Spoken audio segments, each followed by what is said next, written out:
রুবেলের জন্মদিনের স্বামীর ছবি প্রকাশ করলেন হ্যাপি। বিয়ের পর 6 মাস পেরিয়ে গেছে, তবুও দেখা মেলেনি স্বামী।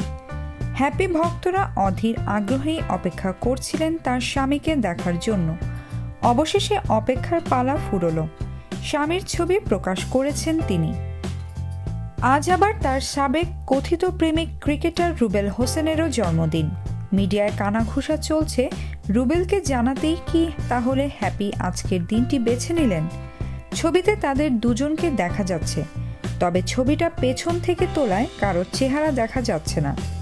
তবে হ্যাপির ফেসবুক স্ট্যাটাসের সহজেই অনুমেয় ছবিটা তাদেরই। হ্যাপি লিখেছেন, আমরা। সম্প্রতি মিডিয়ায় খবরে এসেছিল তার স্বামী মাদ্রাসার একজন শিক্ষক, কিন্তু হ্যাপি জানালেন অন্য কথা। আরেকটা বিষয় ক্লিয়ার করতে চাই, আমার স্বামী কোনো মাদ্রাসার শিক্ষক বা আলেম নন।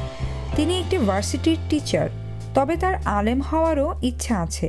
ইনশাল্লাহ আগামী রমজানে আমার বরকে মাদ্রাসায় ভর্তি করিয়ে দেব। প্রসঙ্গত, রুবেলের সাথে সম্পর্কে জড়ানোর জটিলতা নিয়ে নিজেকে সমালোচনায় নিয়ে আসেন তরুণ মডেল ও অভিনেত্রী নাজরিন আক্তার হ্যাপি।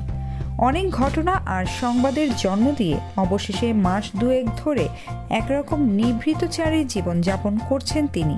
বাদ দিয়েছেন শোবিজের কাজ, ধর্মকর্মে মন দিয়েছেন।